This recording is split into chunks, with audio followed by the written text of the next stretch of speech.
फिलहाल के लिए सुर्खी यह बन चुकी है कि बुलडोजर जस्टिस पर अब सुप्रीम कोर्ट की गाइडलाइंस आ चुकी हैं।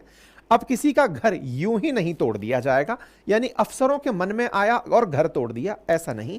15 गाइडलाइंस प्रॉपर तरीके से जारी हुई हैं। बकायदा सुप्रीम कोर्ट ने अपनी संवेदना उन लोगों के साथ व्यक्त की है जो भले ही आपकी नजर में आरोपी हों, अपराधी हों, लेकिन उनका भी अपना घर है। उनको वही वाली बात है कि हमारे देश में कसाब को भी फांसी लगाने से पहले बिरयानी खिलाई जाती है कि साहब ठीक है कि तुम्हारी भी तो जिंदगी है, तुम्हारे भी मानव अधिकार हैं। कुछ वैसे ही उस अपराधी का, उस आरोपी का भी तो अपना घर है, उसका अपना आंगन है और वह इस ख्वाब में जीता है। इंसान के दिल की तमन्ना होती है उसका घर का सपना कभी नहीं टूटना चाहिए। और इसी को ध्यान में रखते हुए सुप्रीम कोर्ट ने संवेदना व्यक्त की होगी और इसके तहत 15 प्रॉपर पॉइंट्स में उन्होंने अपनी गाइडलाइंस जारी कर दी। घटना की शुरुआत कहां से हुई, उसके ट्रेसेस कहां से हैं, वो सारी चर्चाएं करेंगे। लेकिन जो न्यूज़पेपर्स में हमें कटिंग मिली उसमें नुहू हिंसा पर लोगों का सुप्रीम कोर्ट जाना सुर्खियों के रूप में मिला।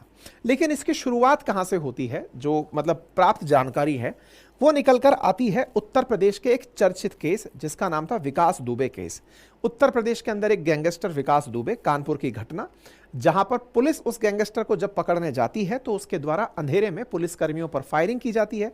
लगभग 8 पुलिसकर्मी मारे जाते हैं। उसके बाद प्रशासन और पुलिस बहुत जबरदस्त रिएक्शन के मुद्दे में आती है और रिएक्शन के अंदर विकास दुबे के ना केवल घर के ऊपर बुलडोजर चला दिया जाता है बल्कि गाड़ी भी पलटा दी जाती है। विकास दुबे का चर्चित केस लोगों के अंदर यह विचार लेकर के आया कि विकास दुबे की गाड़ी जो पलटी थी असल में वो पलटी नहीं, पलटाई गई थी। खैर, फिर भी अभी तक चूंकि इस पर कोई भी जांच नहीं बैठी होगी या फिर किसी जांच में यह फैसला नहीं हुआ होगा कि ये पलटाई गई थी या पलटी थी, लोग बड़े खुश हुए कि जो भी अपराधी हैं या जो गैंगस्टर्स हैं जो पुलिस पर गोली चलाते समय किसी से नहीं पूछते, तो उन्हें न्याय देने से पहले पुलिस क्यों पूछे।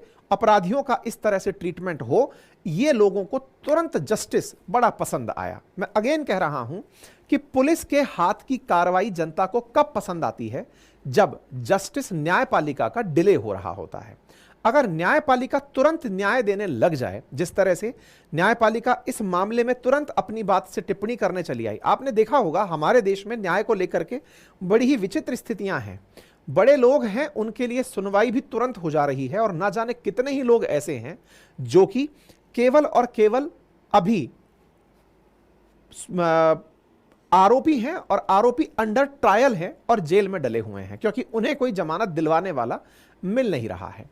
ऐसे में हमारे देश के अंदर जो आर्टिकल 14 मूल अधिकार में इक्वालिटी बिफोर लॉ की बात करता है, वो कॉम्प्रोमाइज्ड स्थिति में दिखाई देता है कि हो सकता है जिसके पास पावर है, जिसके पास अपनी बात रखने का दम है, वो अपनी बातों को पता नहीं कौन से रास्ते से सुप्रीम कोर्ट ले जाता है। सुप्रीम कोर्ट तत्काल प्रभाव से सुनवाई भी कर लेती है और वहीं ना जाने कितने लोग कोर्ट में उम्मीद लगाकर बैठे हैं कि उनकी सुनवाई होगी, उनकी सुनवाई का समय ही नहीं मिल रहा है।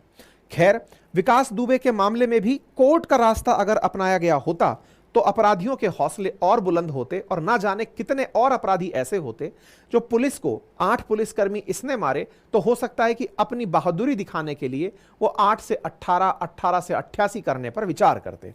खैर, लोगों को यह चीज पसंद आई, तभी सरकार दोबारा रिपीट कर गई। सरकार का रिपीट होना उस चीज को और एडमायर कर गया कि साहब हमें तो बुलडोजर एक्शन पसंद है।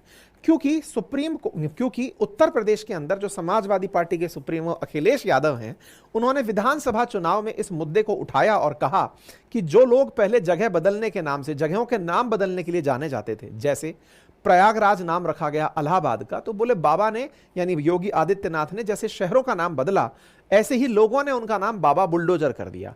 बाबा बुलडोजर नाम तो सरकास्टिक था, लेकिन बाबा को और बाबा के चाहने वालों को यानी उत्तर प्रदेश सरकार को पसंद आया। वो इतना पसंद आया कि 2022 के चुनावों के दौरान बना ये माहौल लोकसभा चुनावों में 2024 के अंदर इतना दिखाई दिया कि बाबा जी जहां जहां गए वहां पर उनका स्वागत ही बुलडोजर से हुआ। और तो और बहुत से राजनेताओं के लिए जो तोरण द्वार तैयार किए गए उसमें बुलडोजर के इस सामने वाले पोर्शन में फूल भरकर के बारिशें की गई, यानी लोगों ने अपनी तरफ से न्याय के इस सिद्धांत को पसंद करना शुरू किया। और जनता की जो डिमांड है यानी कि यत्र राजा तत्र प्रजा, ये प्रजा अब खुद से राजा चाहती थी, यानी ऐसा राजा चाहती थी जो कि बुलडोजर से न्याय करे। और बुलडोजर के न्याय की घटनाएं कितनी बढ़ी, इससे आप अंदाजा लगाएं कि बुलडोजर से हो रहे इस न्याय में 2019 के अंदर 1,07,000 लोग, 2019 से लेकर 2023 के बीच में 5 लाख लोग बेघर हो गए।